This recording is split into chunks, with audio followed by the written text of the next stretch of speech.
At 4:47 p.m., my phone lit up. Emergency trip, Chicago, tonight, don't wait up. It was from my wife. 8 years married, 0 surprise flights, until now. 30 minutes later, her boss called my house. "Is she okay?" he asked. "We don't have any business in Chicago." That sentence knocked the air out of me. No business in Chicago. So why the overnight bag by our door? Why the lipstick she only wears for presentations? Why the sudden need to be unreachable? I checked what she'd complained about for months, the company's travel portal. No bookings, nothing pending, not even a seat request. I checked United's schedule. The late flight she claimed didn't exist from our airport. Weather in Chicago, 72 and sunny, not the cold and windy she texted from the gate. One message, one phone call, 4 facts that refuse to match. If your spouse lies about where she's going tonight, what else has she already lied about? To me? I didn't start with suspicion. I started with patterns. Little things older couples notice because we've lived enough life to spot drift. Ashley guarded her phone like it held nuclear codes. She started calling late nights non-negotiable. Weekends, she had pop-up seminars. We used to watch the Wednesday ball game together. Lately, she took calls in the hallway and came back smiling at nothing. I told myself this is what mid-career pressure looks like. Folks my age know how responsibilities pile up. Mortgage, aging parents, performance reviews. Still, the warmth was gone from small routines. The kiss before coffee, sharing headlines, comparing calendars. I could feel our house getting louder with silence. That afternoon, when the emergency trip, Chicago, tonight. Text landed. It didn't come out of nowhere. It landed on a month of little changes that didn't add up. I didn't accuse. I did what most adults do when something's off. I told myself there must be a reasonable explanation, and started looking. Ashley had complained for months about the company's old travel portal, how it froze, how it lost confirmations. That gave me cover. I went to the home office, still warm from her hands. The laptop we both used for taxes and insurance sat half open. I told myself I was checking for flights to plan dinner, not prying. Her login filled itself in, saved from convenience, not deceit. Older adults know that line. Convenience today becomes evidence tomorrow. The portal creaked open like a file cabinet. No bookings, no pending approvals. The last trip was a conference from 3 months back. If this was an emergency, the system hadn't been told. I refreshed. Nothing changed.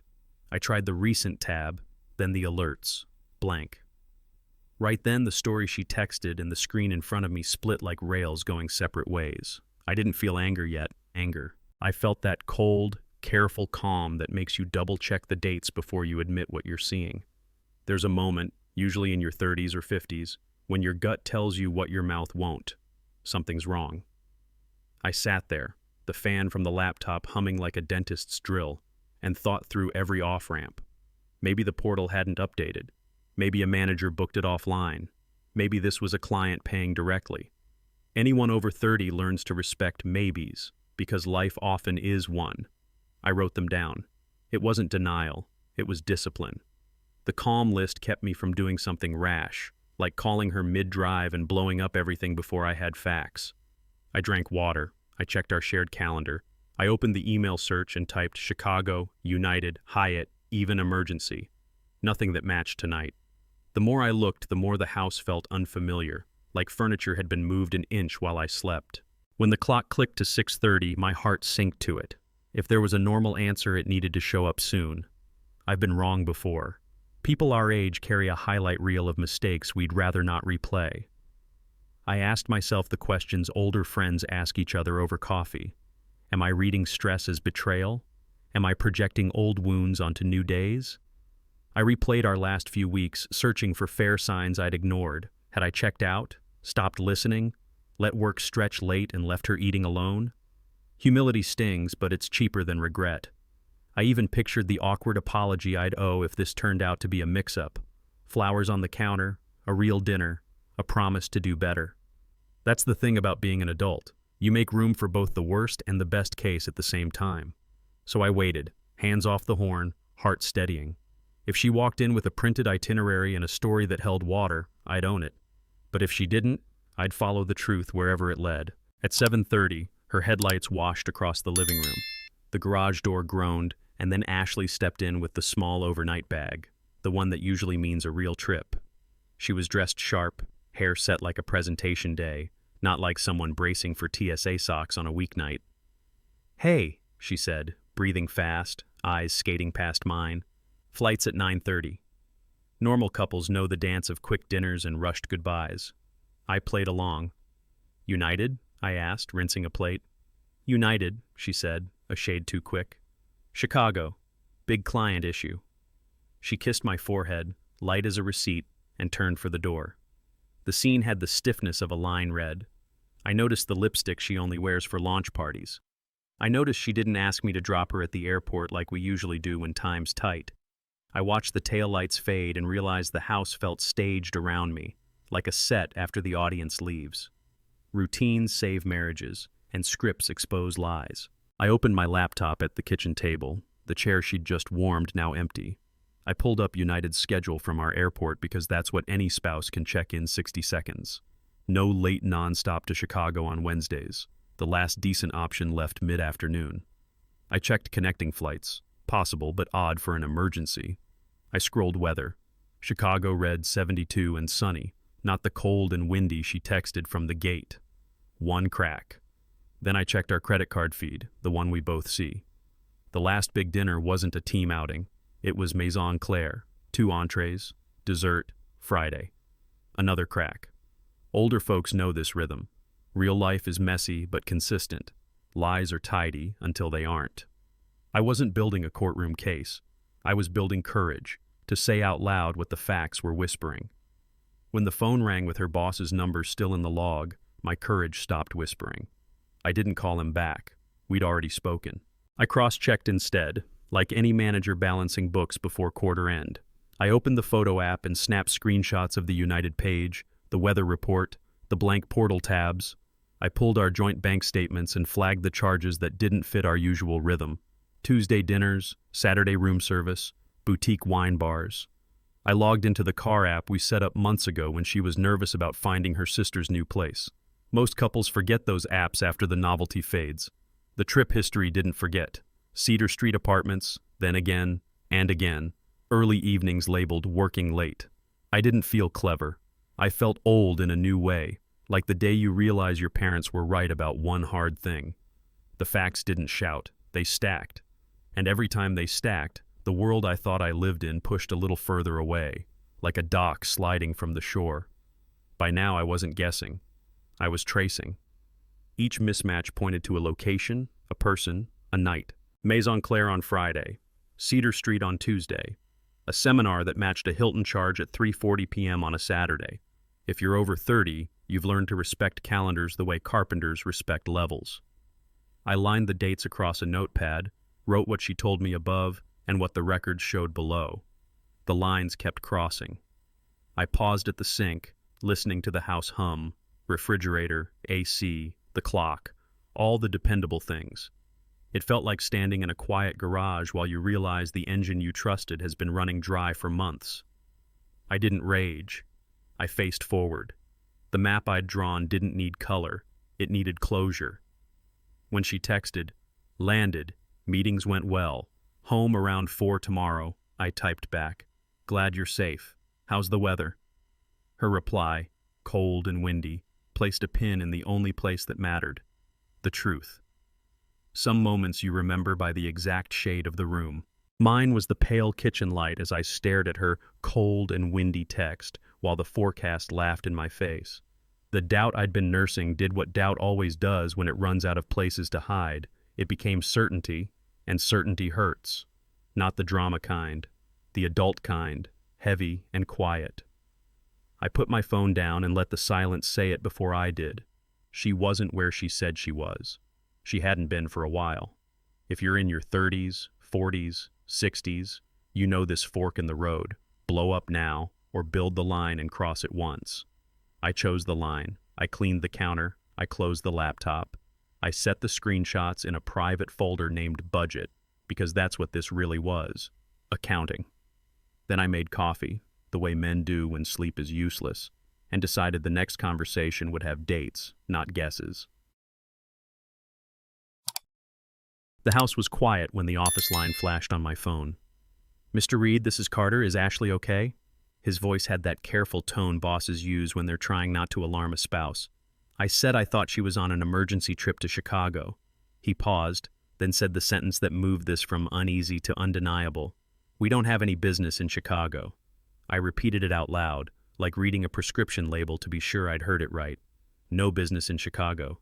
For people our age, that's the kind of statement you highlight with a yellow marker in your head. It's simple, checkable, final. I thanked him for calling and hung up before my voice could shake. Shock didn't make me shout. It made me still. Older adults learn that stillness is a skill. You breathe, you sort, you respect the weight of a fact. Then you pick the next domino and see if it falls. I wanted to call her right then and ask why her boss thought Chicago didn't exist. I didn't. Older couples survive a lot because they know the difference between reaction and response. I sat at the table and set 2 rules. No name calling, no guessing. If I confronted her, I'd do it with dates, times, and receipts. I grabbed a legal pad from the drawer we all have, the one with spare batteries and rubber bands, and wrote 2 columns, what she said and what happened. It felt like balancing a checkbook, something our generation understands. Under what she said, I wrote, "Emergency flight, United, 9:30 p.m., Chicago." Under what happened, I left it blank and let the paper dare me to fill it. Then I opened our bank app. If there's one place where stories meet reality, it's transactions. Money doesn't gossip, it records. I told myself I wasn't hunting for guilt. I was hunting for truth big enough to stand on. Scrolling through our joint account felt like flipping through a family album. Groceries, gas, pharmacy, the steady heartbeat of a life. Then a charge stopped me. Maison Claire, downtown, Tuesday night, $90-something. That was the evening she texted, "Working late, grab something quick at the office." Folks in their 30s, 40s, 60s know what a quick bite looks like. It doesn't come with 2 entrees and a shared dessert at a white tablecloth place. I pictured the Tuesday we'd planned leftovers, the casserole I scraped into Tupperware because she wouldn't be hungry. That little domestic scene, so boring it doesn't even make conversation, became a photograph in my mind with a caption I couldn't ignore. I tapped the charge, pulled the digital receipt, and watched the items appear like evidence labels. 2 glasses of wine, a lemon tart. That's the moment when doubt earns a timestamp. I took a screenshot. Not to punish, I told myself. To remember the truth when feelings get loud. Next, I searched Saturdays because that's when seminars had started multiplying. Up popped a hotel charge, Harborview Hotel, room service at 3:47 p.m. The same Saturday she'd said lunch was included, and she might be late because of a breakout session. Anyone over 30 knows corporate events, coffee urns, cold sandwiches, name tags that peel at the corners. They don't usually come with shrimp linguine and a split chocolate mousse delivered to a quiet room on a sunny afternoon. I tapped into the receipt and sat very still while the total settled on the screen. Room number blacked out, but the time was clear. I remembered my day, mowing the lawn, dropping donations at Goodwill, texting her a photo of a lamp I thought she'd like. She sent a heart emoji. The heart looked different now, like a sticker slapped over a crack. I took another screenshot. The legal pad on the table waited, and I wrote, "Harborview, room service, 3:47 p.m. I'm not a detective. I'm a husband who's filed enough taxes to respect patterns." On the pad, I started connecting. Tuesday's late night aligned with Maison Claire. Saturday's seminar aligned with Harborview. Add the boss's sentence, "No business in Chicago," and you get a shape. People our age have lived through budgets, braces, broken alternators. We know how problems look when they're random and how they look when they rhyme. This rhymed. I built a simple timeline on my laptop. Left side, what she told me. Right side, what the records showed. Lines crossed so often the screen looked like a chain link fence. Somewhere in there was the gate I needed to open. Location. If this was an affair, it had a place. Affairs aren't magic. They happen at tables, in cars, behind doors that can be found. I pushed back from the table, stood up to clear my head, and remembered a small thing couples forget until they don't: the car app. Months ago, when Ashley was anxious about finding her sister's new apartment, we set up the car's navigation app to sync with our phones. Married life runs on little conveniences like that, until convenience becomes a ledger. I opened the app and found recent destinations: work, the gym, her sister's place, the grocery store. Then, Cedar Street apartments. Not once, dozens of times. Many flagged between 6 and 10 p.m. on nights labeled working late. I felt the blood leave my face and return in a wave. If you're over 30, you know the sensation, like stepping off a curb you didn't see. I clicked into one Tuesday route, watched the blue line crawl from our driveway to Cedar, then back just before 10. I didn't guess why. I didn't have to. I tapped Share Route, emailed it to myself, and wrote on the pad, Cedar Street, recurring. There it was, a place. The story wasn't floating anymore. It had an address, screenshots live and die on phones, paper lasts. I opened the old inkjet we use for W-2s and school photos for nieces, and I printed what mattered. The travel portal showing no bookings, the United schedule without a late flight, the Chicago weather report, the Maison Claire receipt, the Harbor View room service, the Cedar Street routes. The printer coughed like a smoker and slid each page forward. I stacked them face down, like I was trying not to see them yet. Folks in their 40s and 50s know the power of a folder at a kitchen table. You're not waving it around, you're grounding yourself so the conversation stays on rails. I labeled the folder Household, because even now I couldn't bring myself to write Affair. That small mercy was for me, not her. When I clicked the folder shut, I felt something I hadn't felt in weeks. Balance. Not peace, not yet. But balance, like a floor that stops moving. One voice remained, the client's. If Ashley had told me Chicago, what had she told them? I called Morrison and coded. He asked for the coordinator. "This is Jennifer," a steady voice said. I explained I was double-checking yesterday's meeting notes. She sighed the way people do when they've rearranged a day for nothing. "It was canceled," she said. "We were told there was a family emergency." Family emergency. The words landed with a finality the others didn't. She hadn't just created a city. She'd created a crisis that used my family as a prop. I thanked Jennifer, apologized for the confusion like it belonged to me, and hung up. Life teaches you that betrayal isn't only the act, it's the paperwork around the act, the lies that make space for it. I wrote the phrase exactly as she'd said it, quotes and all. Family emergency. Then I circled it. This wasn't one misstep. It was a system. And systems have consequences. By dinner, the triangle was complete. She'd lied to me, where she was, to her boss, why she missed, to her client, what happened. 3 sides, 1 shape. Anyone who's raised kids or led teams knows, when stories change by audience, truth isn't in the room. I stood at the sink, hands in warm water, and let that settle. I wasn't the only one carrying the cost. Her reputation, her project, the people who trusted her to show up, those chips were on the table too. I remembered our vows, not as poetry, but as promises about showing up. 8 years of mortgage payments, family birthdays, Tuesday leftovers. Real love is attendance. That's why this hurt in a very domestic way. Not just the body, but the calendar had been betrayed. I dried my hands and looked at the folder. It looked back like a mirror. The next step was simple and difficult. Stop protecting the story and start protecting myself. I cleared the kitchen table like I was hosting a meeting, because I was. 2 placemats, 2 waters, 1 folder between us. Older adults know that where you talk matters. The table says, "We're solving," not "we're fighting." I rehearsed the first sentence in my head, the way you rehearse hard calls at work. Steady tone, short clauses, facts first. I'd offer her the timeline and ask her to correct anything I'd misunderstood. Not a trap, an audit. If she chose honesty, we could at least end with clarity. If she chose more stories, I'd end it with dignity. I set my phone face down, turned off notifications, and breathed until my shoulders dropped. Outside, a neighbor's dog barked. The ice maker clicked. The world kept doing its small, dependable things. I pictured the door opening, her keys on the hook, her perfume cutting through the cool air. Tomorrow, she would sit in that chair. Tomorrow, I would ask for the truth by date. She rolled in at 4:15, the little overnight bag whispering against the hardwood. Hair perfect, makeup fresh, presentation day polish, not airport fatigue.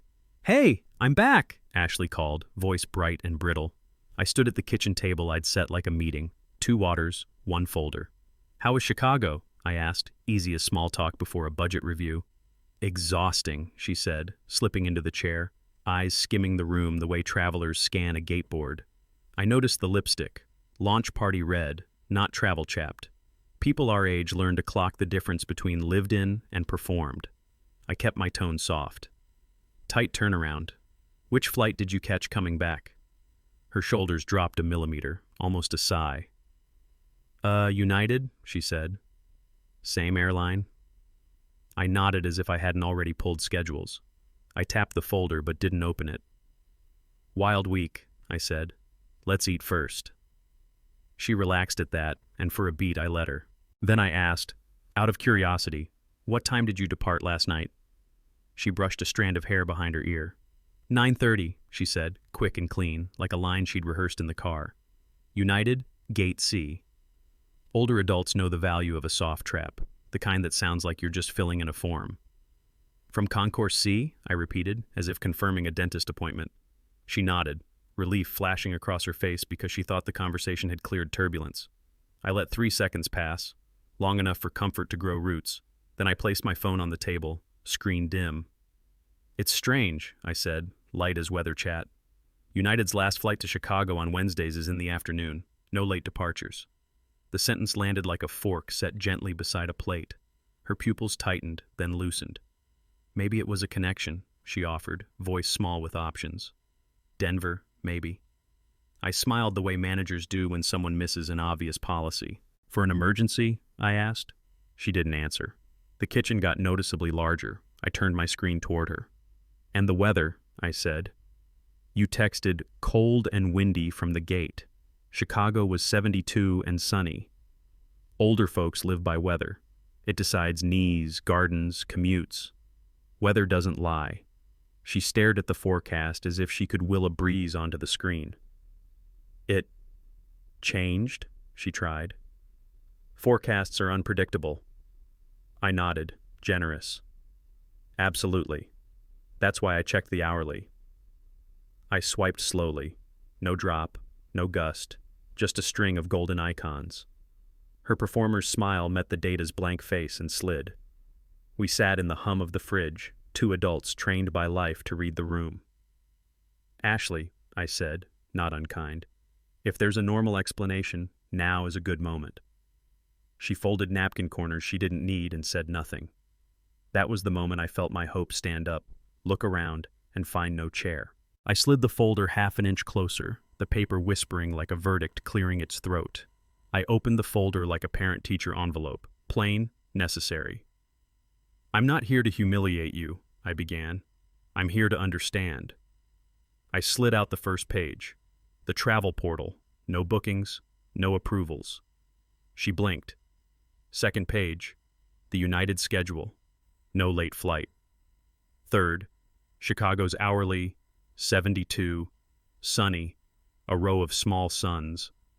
I watched each page land and settle like snow. "Those systems mess up," she said, reaching for the portal printout. "They lose confirmations all the time." I set down a different sheet.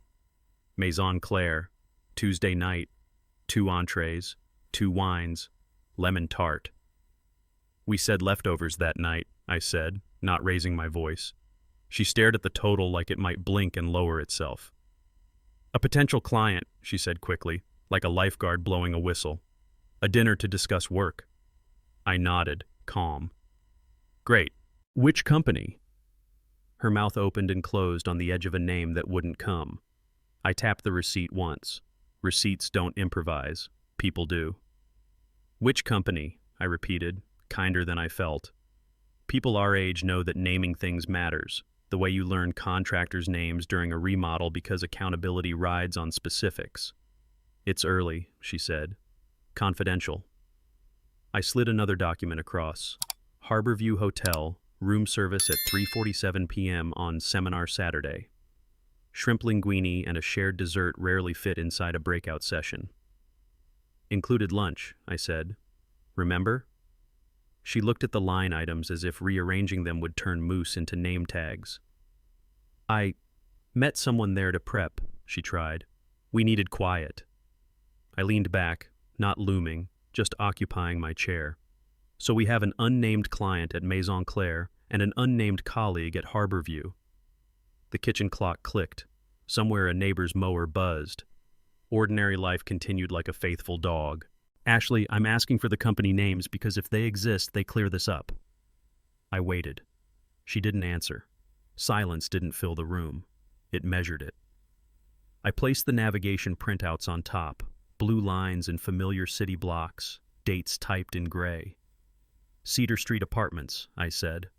A lot of evenings labeled working late. Her eyes widened, then narrowed into a defense I'd seen at traffic stops and budget reviews. Deny the foundation, distract the inspector. You tracked me? She asked, pushing the pages back like they burned. We set the app up together when you were worried about your sister's place, I said, keeping the pronouns we and together where they belonged. People our age know how shared conveniences quietly become shared records. It's not what you think, she whispered. Then tell me what it is, I said. She looked at the blue line returning home at 9:58 p.m. and found no words. The prints didn't accuse. They witnessed. I stacked them neatly again, like I was closing a day's ledger. One more thing, I said, voice steady. Mr. Carter called. He asked if you were okay. Her breath caught. He called you? He did, I said. He asked if you were sick. He was worried. He also said your firm has no business in Chicago.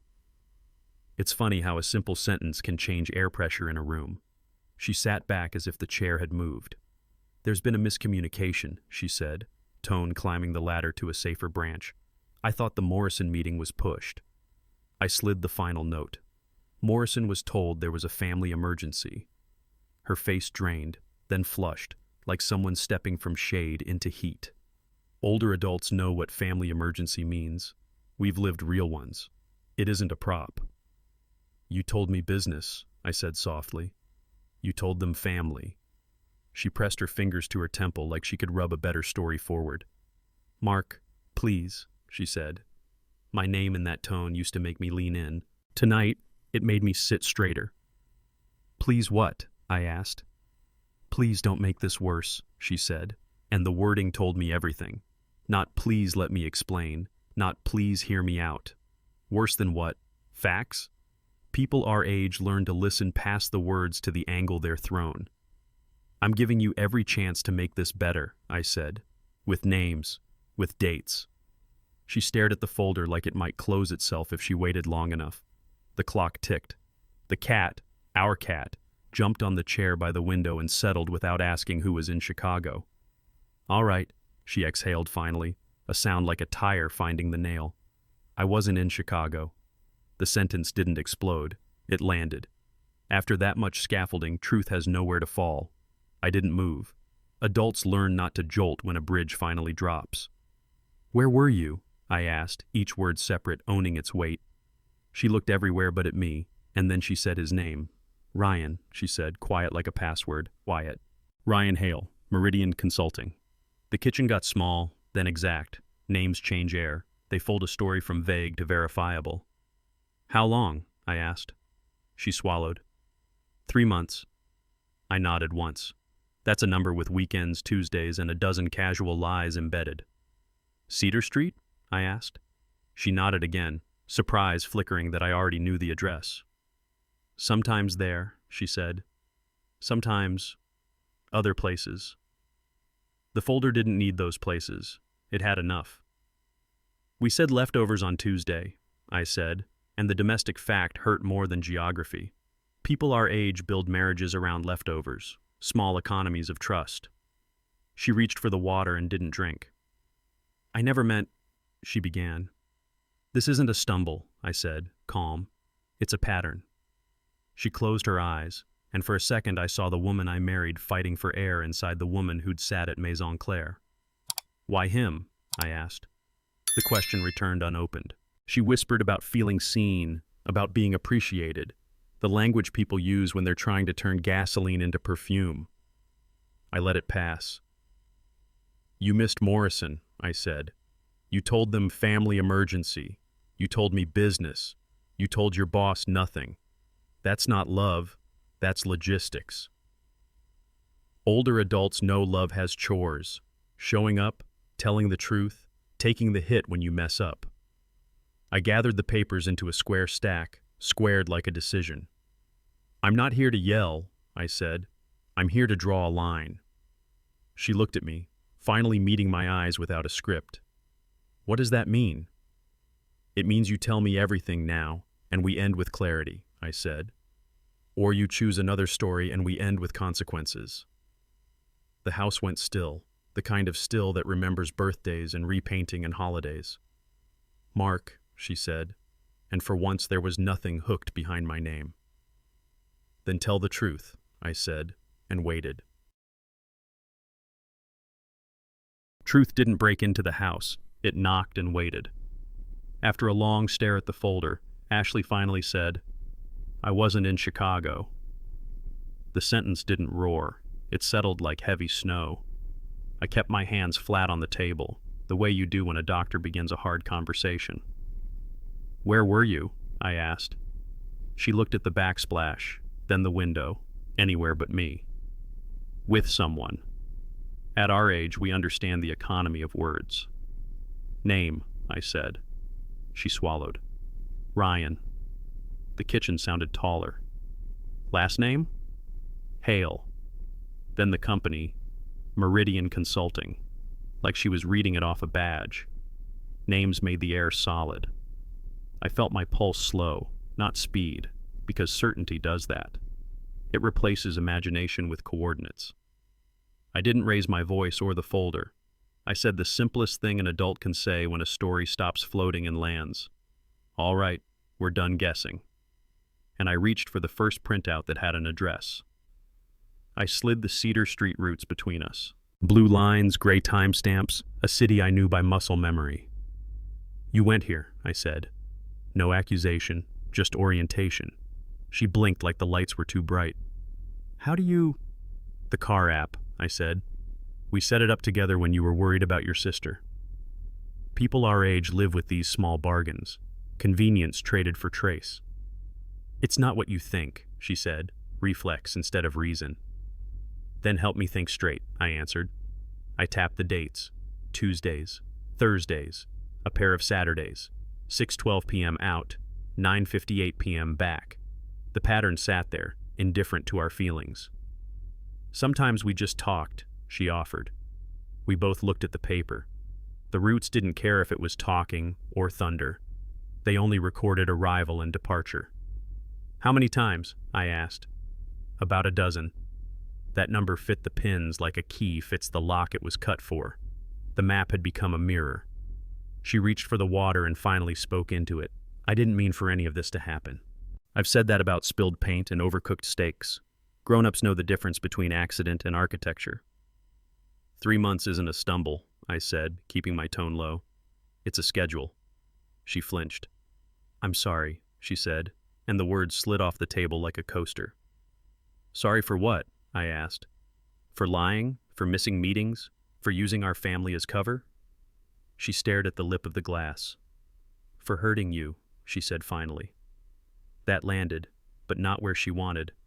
Older adults know a real apology names the damage in the doer. "Say the sentence," I said. "I had an affair. I lied about it." She shook her head, fear and shame fighting for the wheel. "It was complicated."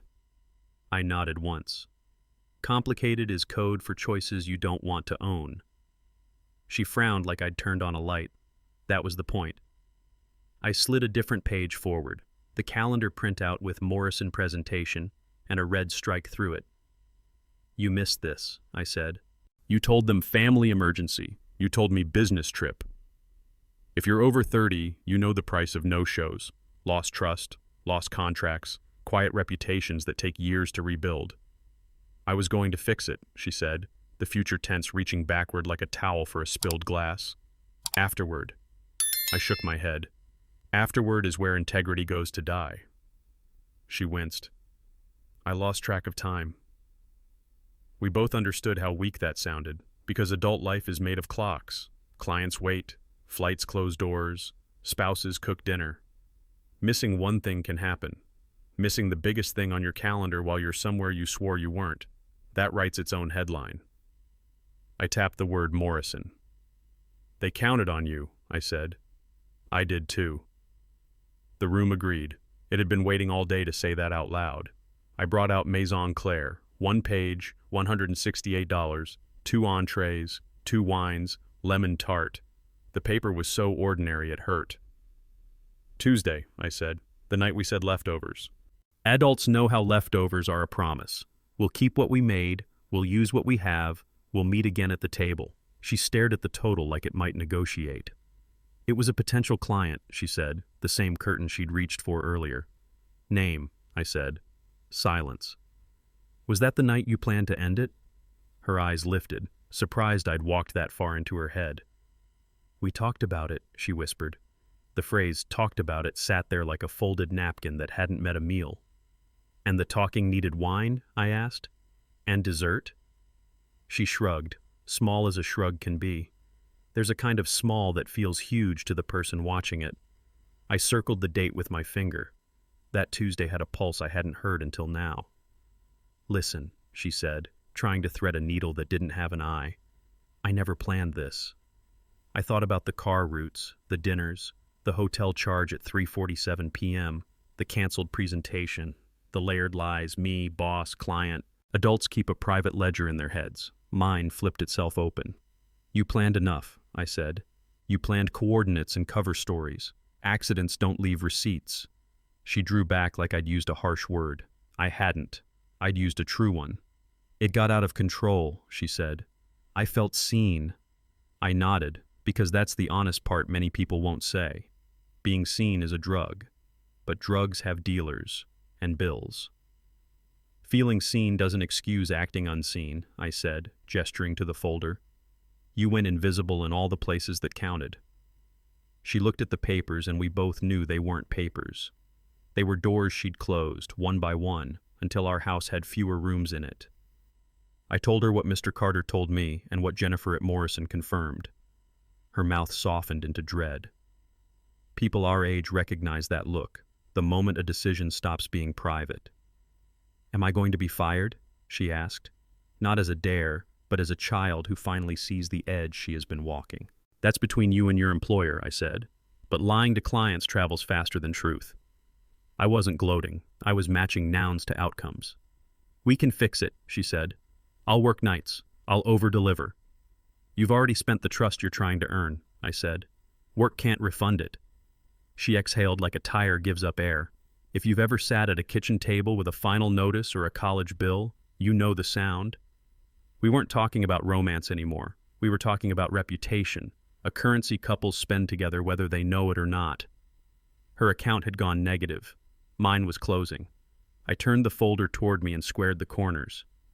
This isn't only about work, I said. It's us. The word us sounded strange, like a song you haven't heard since high school. Can we try counseling? She asked, reaching for a life preserver that saves some marriages and delays others' funerals. Counseling helps people who tell the truth, I said. For 3 months, you practiced the opposite. She flinched. I never stopped loving you. Adults know how elastic love can feel when it's divorced from promises. Love is attendance, I said. On Tuesdays, on presentation days, in your own house. I felt the anger spike and pass, like a summer storm that rattles the windows and leaves the street cleaner. I'm not going to perform a marriage by myself, I added. The sentence surprised me with how ready it was. In long relationships, some truths live in drafts. Tonight, one printed. She looked small in her chair. I didn't make her larger. So what now? She asked. Not dramatic, not defiant, just the question all adults ask at the edge of any slope. Now you tell me everything, I said. names, dates, places, and we end with clarity. Or you bend this into another story, and we end with consequences. She stared at me, then at the folder, then at the doorway like it might say something useful. "I'll tell you," she said. "I'll tell you everything." The kitchen breathed again. "Start at the beginning," I said.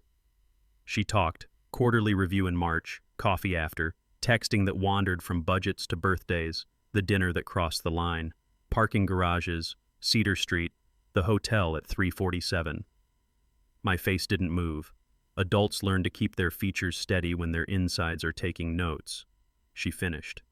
The clock clicked to a new minute, unbothered. "Thank you for telling the truth," I said, because even late honesty has a receipt.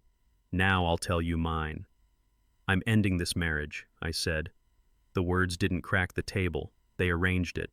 For months I'd been a man walking through fog, palms out. Now I could see the curb. "You don't have to decide tonight," she said, bargaining with the very time she'd wasted. "I already did," I answered. Older adults know the mercy of a firm decision. It stops the bleeding. "I'll move out," she whispered. "This weekend." I nodded. "I'll call a lawyer in the morning." We sat there as two separate people, both tired, both clear. It wasn't triumph. It was relief the size of a room. I thought about casseroles and calendars and the way ordinary life holds a family together until someone saws at the beam. "I won't lie for you anymore," I said, not as revenge, but as policy. She nodded, understanding finally that policy is how grown-ups protect what's left. I gathered the folder. The papers were lighter. The house, too. "I'm ending this marriage." Once words that heavy are said, the room rearranges itself. Plates looked like evidence trays. The chair across from me turned into a waiting area.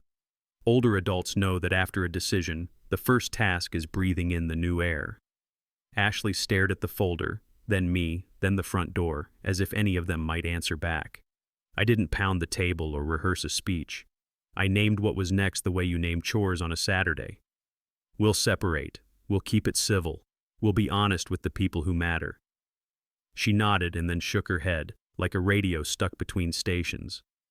That's when the real quiet set in, the hush you hear after a storm when you start counting the shingles on the lawn. I cleared the dishes. She watched my hands like they were strangers. The last thing I said that night was the first boundary. "You'll need to move out this weekend." Morning brought bargains. Counseling, time apart, a reset. Words couples our age have used to climb out of smaller holes. She promised to be transparent, to let me check her phone, to rebuild step by step. I listened because listening is free and sometimes merciful. Then I spoke in short sentences built for clarity. Trust isn't a lock I can pick open. Respect didn't get lost in the couch. Love needs attendance more than apologies. She cried in the soft way people do when they realize the sale is over. I poured coffee into travel mugs we'd bought on a trip that suddenly felt like someone else's memory. "If this were a single lie, maybe," I said. "But it's 3 months, 3 stories, 3 audiences." She whispered that we had history. "History isn't a hall pass," I answered. Older adults understand this math. You don't mortgage tomorrow with yesterday's receipts. I kissed her on the forehead like a doctor closing a chart. I wrote the plan on a notepad because adults do better with lists than speeches. "Move out by Sunday. Take what's yours. We'll split what's ours. I'll send a list for anything disputed. We'll keep communication in email." She looked at the page like it might smudge. "What if I refuse?" she asked, testing the fence line. I didn't raise my voice. "Then this goes public in the way divorces go public. Lawyers, filings, facts. I won't dramatize, but I won't cover either." It wasn't a threat. It was a boundary, the kind that keeps both people from burning the picnic table just to warm their hands. I slid the folder back to my side and put a single sticky note on top. Document everything. If you've ever handled a family estate or a small business, you know that phrase saves more grief than any poem. She turned away, wiped her face, and said the only honest sentence left. "I need help packing."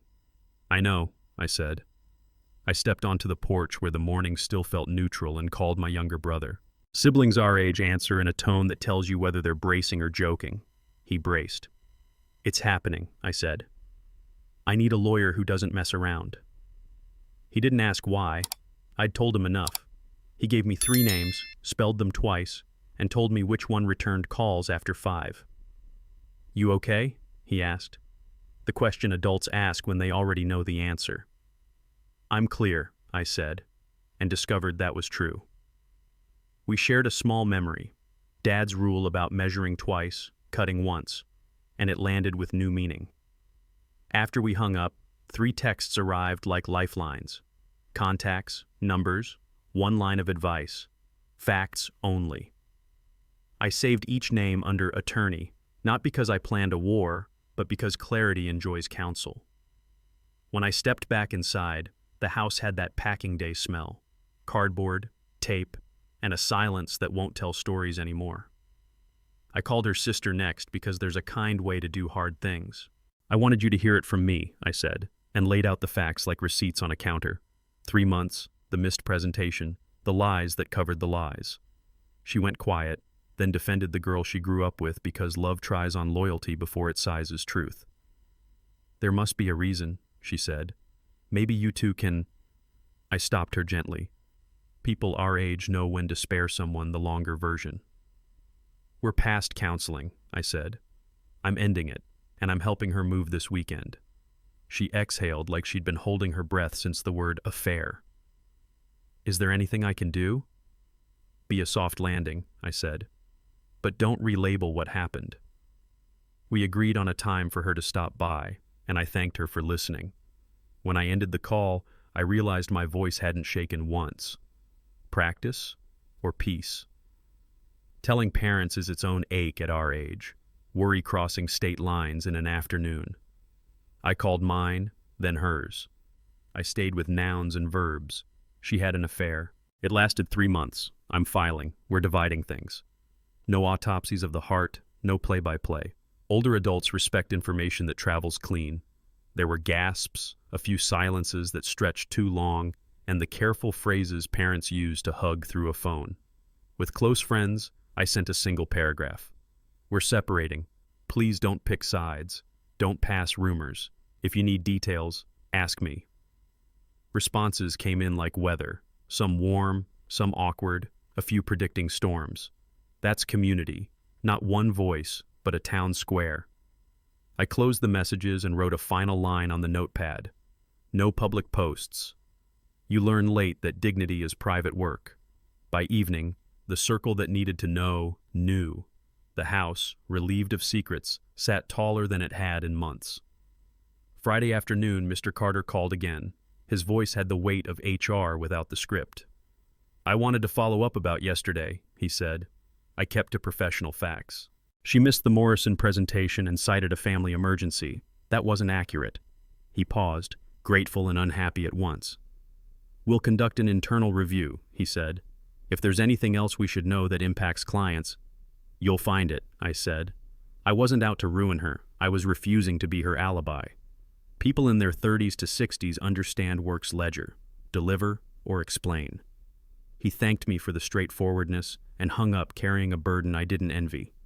I sat with that for a minute, how private choices bill public accounts. A text from Ashley followed. "They know." My reply was a sentence I wish younger me had learned sooner. Tell the truth and accept the consequences. She didn't respond. Consequences don't either. They arrive. By night, the friend group split along predictable fault lines. A few stayed neutral, sending heart emojis and meal offers without commentary. 2 called to say they loved us both, a kindness that can sting if you're not ready. 1 launched into advice, the kind that drags your story through their trauma. Older adults learn to triage conversations, pause the advice givers, thank the neutrals, lean into the few who ask, "What do you need?" I answered that last one plainly. Help me keep it boring. No speculation, no camp building. Boring is underrated. It saves holidays. I also learned which neighbors can carry a secret across a driveway without it leaking by morning. Hard seasons introduce you to new versions of your community. The steady, the loud, the absent. I wrote 2 names on the notepad under lean on and drew a line through 3 under step back. Choosing who gets your story is as adult as choosing your bank. Saturday became a spreadsheet, boxes labeled hers, ours, donate, drawers emptied with the sound of old life collapsing politely. We changed passwords not out of malice but hygiene. I listed the utilities, the streaming services, the joint accounts, checking boxes as if I were closing a project at work. People our age know this rhythm: crisis, then logistics. I put a key in an envelope for her and kept one for me. We agreed on email only after today unless urgent. There were small mercies, a shared laugh about a pan we both hated, a photo we tucked into an album without speaking. That's the odd generosity of endings done right.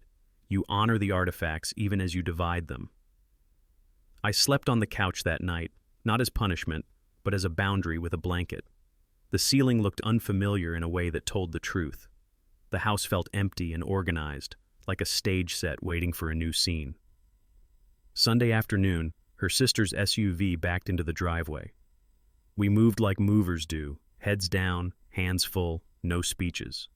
The overnight bag that had started this slid into the back first, a symbol loading itself. There were hugs I didn't take and apologies I didn't grade. Older adults know when to keep sentences short to prevent echoes.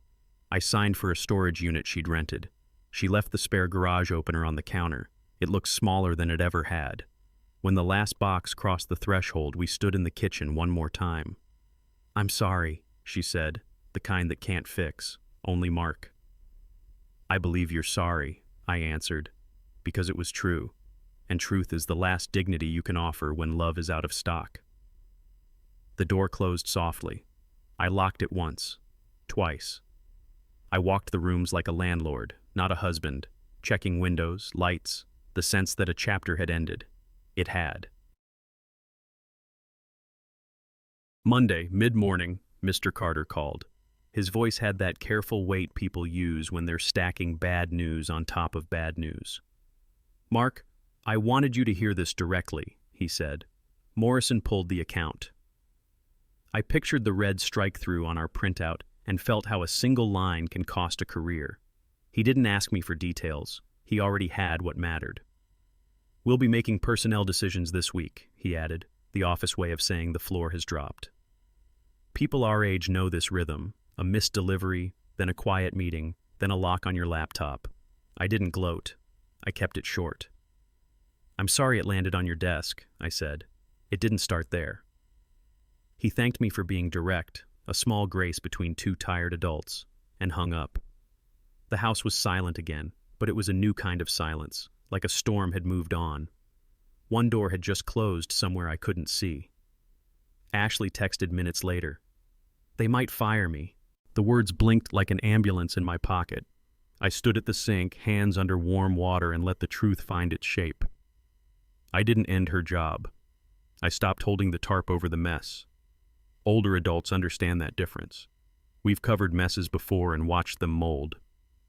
"I didn't do this to you," I typed. "You did this to your work." She called, voice soaked with regret and urgency. "Please help me talk to them," she said. "Tell them I was going through something." I stared at the cat, who stared back without taking sides. "I won't lie for you," I said, calm as a policy. "I'll confirm facts if asked. That's it." She cried. I listened. Then I said the line I wish I'd learned sooner. "Not my hammer, not my nails." It wasn't cruelty.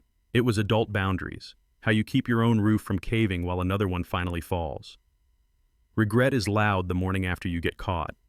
Responsibility is quiet the morning after you decide to change. "It was a mistake," she kept saying. "At 30, 40, 60, we learn the difference between a fender bender and driving the wrong way for 90 exits." 3 months isn't a mistake, I said. It's a calendar.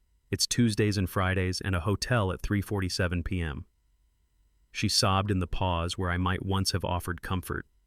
I didn't fill it. Adults know the cost of cushioning the fall. You delay the lesson and double the pain. "If you're asking what I need," I said, "I need you to handle your consequences so I can handle mine." That landed like a clean plate on a shelf, final, not loud. She asked if there was any way back. "There's a way forward," I said. "It just doesn't lead to here." We hung up without ceremony. Even the call log looked like it wanted fewer words. That afternoon, I opened the folder again and found the sticky note I'd written in a darker hour. If needed, call Meridian. I set it beside my coffee like a spare key I might never use. Leverage is a dangerous tool for decent people. It cuts the holder too. Still, adults keep tools visible during hard renovations. She texted again. Please don't ruin Ryan's career. I stared at the sentence shaped like a request but built like a confession. I haven't called anyone, I replied. I don't want blood. I want honesty and distance.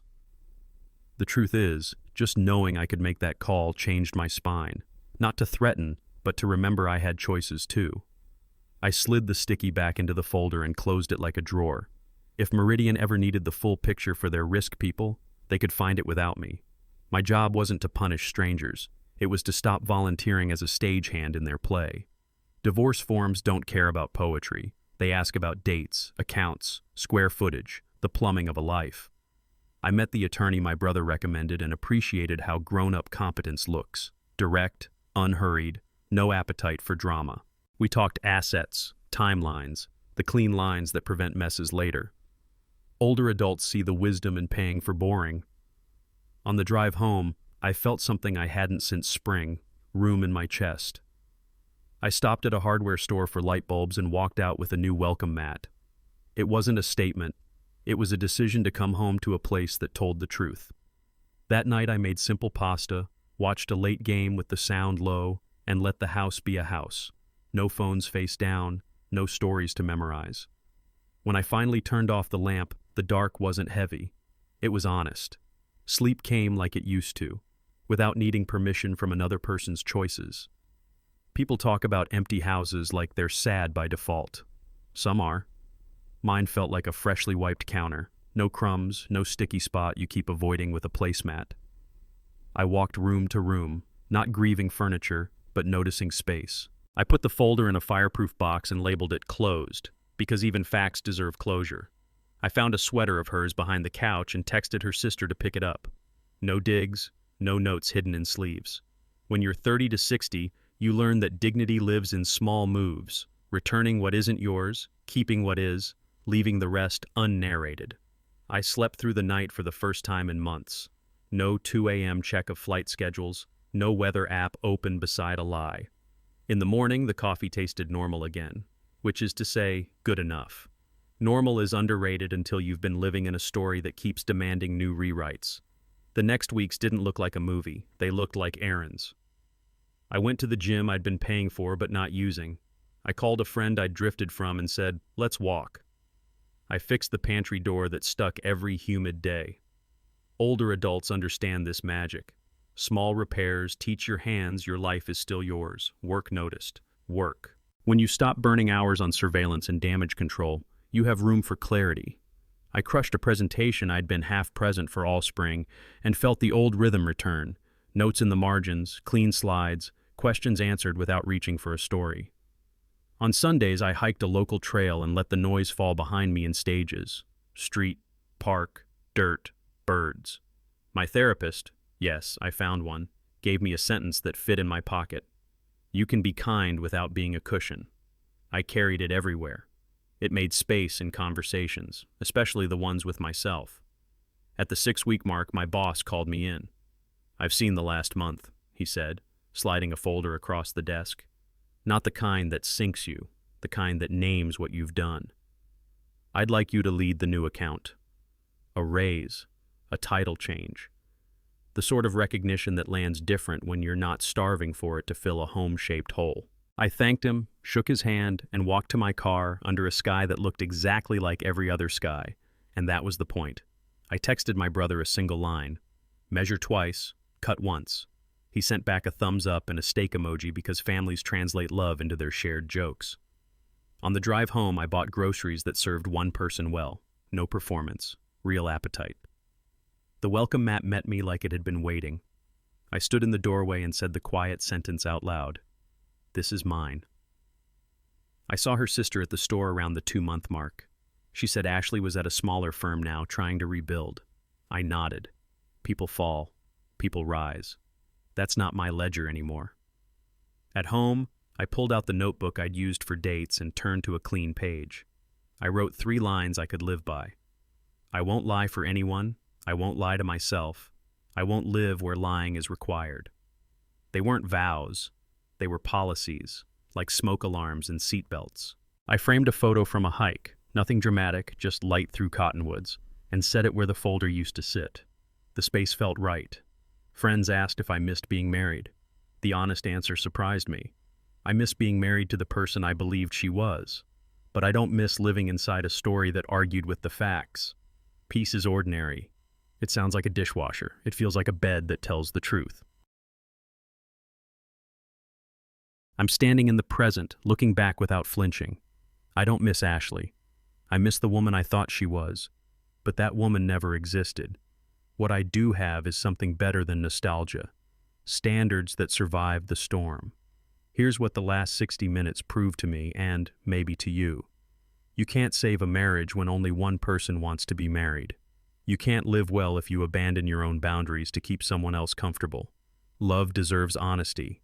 Trust requires attendance. Dignity is choosing the truth even when it costs you company. Tonight, I'm going to sleep in a quiet house that doesn't lie to me. Tomorrow, I'll wake up to a life that answers to facts. If this story touched a nerve, name it. Type a word so I know you're here with me on the side of clarity. Standard. And if you're still on the fence, remember, peace isn't dramatic. It's dependable. Choose it.